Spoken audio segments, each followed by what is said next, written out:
Hi, this is Christian, and welcome back to NFL Updates Express, your weekly dose of NFL news. Coming your way, Week 16 predictions. Christmas is almost here, and someone's about to get coal in their stocking as the Dallas Cowboys travel to Lincoln Financial Field to take on the Philadelphia Eagles. Now, it's no secret that Dak Prescott has been dealing with the shoulder injury suffered against the Los Angeles Rams in their dominating win at home last week, and that could be detrimental to the success against an Eagles team that is trying to keep their playoff hopes alive. Now, it is true that both teams come into this game with a 7-7 record, but with the Cowboys having the edge and some tiebreakers, all the Cowboys need to do is come in to Philadelphia and steal this win, and they will have clinched the NFC East division. Now, if the Eagles win, they don't clinch, but they would need a win next week as well to secure their spot in the playoffs and eliminate Dallas from the playoffs. Now, this is a very tough game to predict. Both teams have been severely inconsistent and just have not shown to be a championship caliber team. But as we know, all you need to do is get into the big dance, the NFL playoffs, and anything can happen. So who's going to win this game? Well, it's going to be tough, but I think at the end of the day, with Dak Prescott dealing with an injury and the Eagles being at home, I'll take the Philadelphia Eagles to win the game and improve to 8-7 on the year.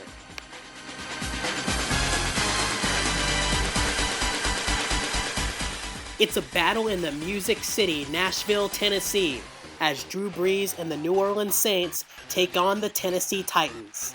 Now, we always talk about Drew Brees, and rightfully so, being the man of the hour, just broke the completion record, over 96% passing in a game, breaking that record, and also breaking the most touchdowns all-time passing Peyton Manning, and Tom Brady's pretty close to that, but still an amazing feat nonetheless. Congratulations, Drew Brees. Now, for the Saints, I'd love to see them get Alvin Kamara involved a little bit more than they have this season. Now, they do have Latavius Murray, and pretty much Michael Thomas touches the ball every time that they don't run the football, it seems like. But still, the Saints offense has been humming. Jared Cook, Ted Ginn Jr., Traquan Smith, just so many weapons for the Saints. Now, for the Tennessee Titans, well, after Marcus Mariota was benched for Ryan Tannehill, it has just looked like a completely different team. Now, we knew the Titans were talented, but they needed an elevated quarterback play, and Tannehill has seemed to deliver that so far.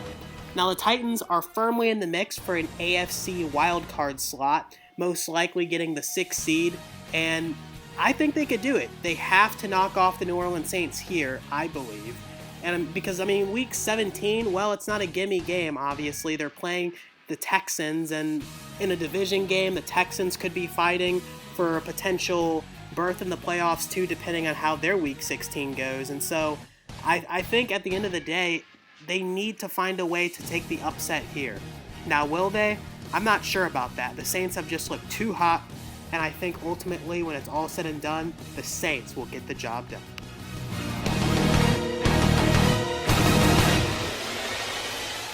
I'm not sure a Buffalo Bills and New England Patriots game has meant this much at this point in the season than it does here today.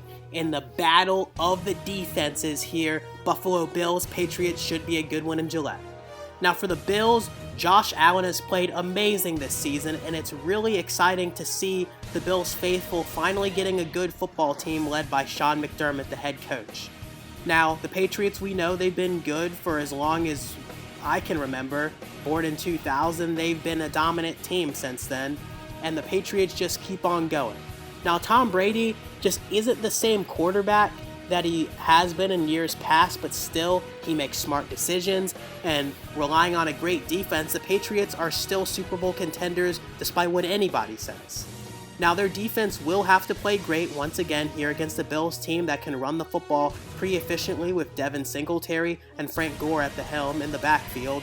And Josh Allen, he can do it with his legs as well as passing it through the air. John Brown has had a fantastic season, and the Patriots' Stephon Gilmore will need to match up on him and play extremely well if the Patriots hope of winning this game.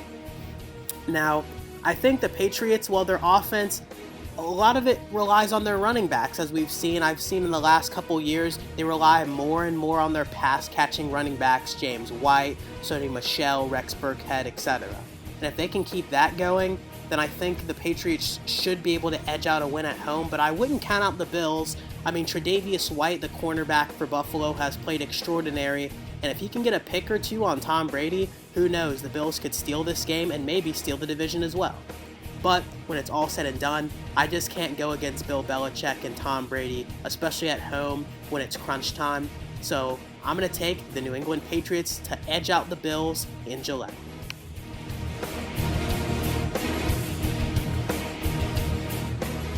You like that? It's a Monday night matchup as the Green Bay Packers travel to Minnesota to take on Kirk Cousins and the Vikings. Now, Aaron Rodgers has been extraordinary once again this season, and I think the Packers are a very up and down team though on offense though. I mean, sometimes against like the Redskins or the Panthers, they just don't play as well as I think they could play, but then against great teams, they seem to rise to the occasion. Now in the NFC playoffs, that's not going to cut it. But right now, they can get through and finish at 11-5 or 12-4, get a 2 or 3 seed and see what happens. But I think for the Packers to make the Super Bowl, they're going to need to get a first round bye. Now the Vikings, they could still potentially win the division, even though it's all likelihood that they're going to be in the wild card and have to win 3 games to get to the Super Bowl. But the Vikings have a great defense too, and they have an offense that when it's clicking, when it's rolling, they could do just about anything. Stephon Diggs, Dalvin Cook, who's dealing with an injury and won't play in this game, but who knows? I mean, the Vikings could make it too. You just don't know. But when it's all said and done, I trust Aaron Rodgers a lot more than Kirk Cousins, not only in the playoffs, but in this game. And so I'm going to take the Green Bay Packers to get the job done on the road.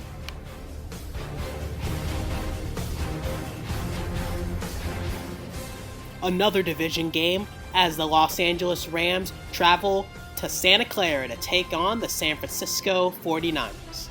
Now the Rams, well, if you would have told me at the beginning of the year they'd be 8-6, well, I wouldn't have been that surprised. Now I did predict that they would drop off a little bit, and they've been a lot more inconsistent than I had expected. I had them finishing around 9-7 and missing the playoffs, which if things are trending in the way that I think they will, 9-7 and missing the playoffs seems pretty likely. Now for the 49ers, I have them finishing at 10-6 and being the 3rd seed in the NFC. Now that seemed a little optimistic at the time, but now maybe I underestimated them as they're still in contention for the number 1 seed, but could also drop all the way to the 5th or even 6th seed depending on how things shake out. Now this game is very important for both teams. If the Rams lose this, they would be eliminated from playoff contention, and if the 49ers lose this and Seattle wins, then it's going to be tough sledding for them to get a home playoff game, which is almost necessary in a very competitive NFC. Despite how well the 49ers have played on defense, winning 3 games and an inexperienced team in the playoffs, well, I just don't know if they'd have a viable path to the Super Bowl unless they can go on some sort of a run. So who's going to win this game? Well, I think the 49ers know what's at stake, and the Rams have to have a lot going for them to make the playoffs at this point. So I'm going to take the San Francisco 49ers to get the job done at home.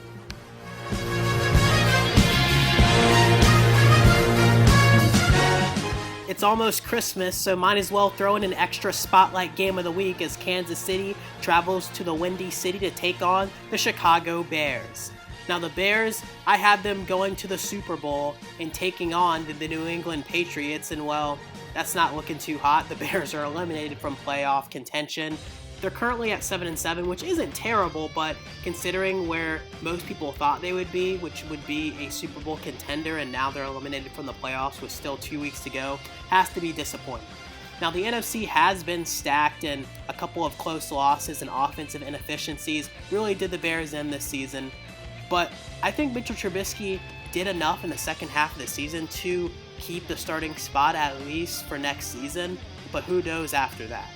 Now for the Chiefs, they're fighting for a first-round bye in the AFC side of the playoffs, and I think this will be a very tough task. The Bears' defense has been incredible once again, and who knows? I could see a potential upset. The Bears are looking to finish the season off strong, finish with a winning record, and 9-7 is certainly obtainable, and they want to continue to get momentum going into next season. Now the Chiefs, they have been awesome on offense, as we know. Tyreek Hill and Travis Kelce have really taken things up a notch, and a lot of people aren't talking about them as true contenders in the AFC. It's been all Baltimore and all New England, but I think the Chiefs could make the Super Bowl as well. You just don't know.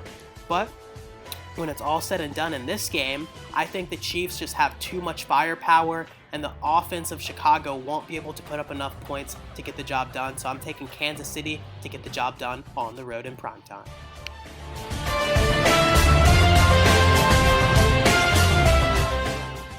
Let's check out some of the other games. Can the Steelers keep pace in the AFC wildcard hunt? They take on the Jets on the road. I think the Steelers should be able to win that, but who knows? The Jets are so hot and cold, they could win by 2 touchdowns or lose by 3. Houston and Tampa Bay, that's going to be a sneaky good game, but can Jameis Winston get the job done without his top 2 starting receivers, Chris Godwin and Mike Evans, both with 1,000-yard season so far? Will Greer for Carolina, the Panthers have had a disappointing season, but they take on an Indianapolis Colts team also eliminated from the playoffs. Can Greer show that he's the Panthers quarterback of the future? The other games include the Bengals and Dolphins. I see the Dolphins winning that. Also, Ravens and Lamar Jackson craze. I think they'll beat the Browns. Other than that, we have the Falcons and the Jaguars. I think the Falcons take that one. The Raiders, in desperation, have a minuscule chance for the playoffs. They should be able to beat the Chargers. Denver, I like them over the Lions. And finally, the Seahawks, I like them over the Cardinals. I almost forgot about the battle of the 2 rookie quarterbacks, Dwayne Haskins and Danny Dimes. And I think I'll take the Redskins at home over the Giants.